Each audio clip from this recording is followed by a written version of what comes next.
იყო ჩვენი რეპორტაჟი ამერიკიდან და კლავს საქართველო. მთაში ტურისტული სეზონი გრძელდება დაბა სტეფანწმინდას და მიმდებარე სოფლებს ზაფხულის განმავლობაში ბევრი ტურისტი სტუმრობს. მათი დიდი ნაწილი უცხოელია, რა იზიდავთ მათ ხევში და რას ფიქრობენ იქ ნანახზე, ამას ნათია ხართიშვილის და შევიტყოთ. ახლა ის პირდაპირ ეთერში ისაუბრებს სტეფანწმინდიდან. ნათია, საღამომშვიდობისა, გისმენთ. მოგესალმებით სოფო, მართალია ზაფხულის უკვე მეორე თვე იწურება, თუმცა მაღალმთიანი ყაზბეგის რაიონში, იქ სადაც ყინვა და სიცივე წელიწადის 9 თვე გრძელდება, ზაფხულის სეზონი შეიძლება ითქვას მხოლოდ რამოდენიმე კვირის წინ დაიწყო.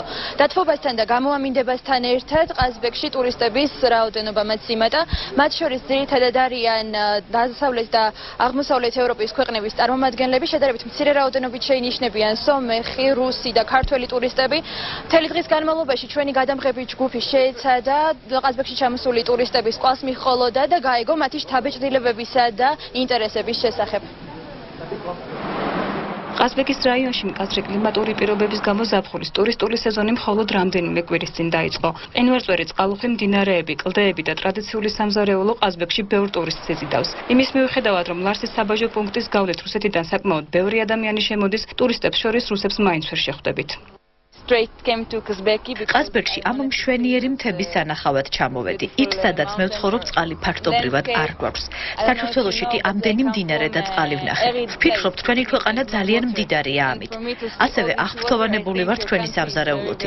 მართალია არ მახსოვს კერძების დასახელება, მაგრამ რაც დავსინჯე, ყველაფერი ძალიან გემრიელი იყო.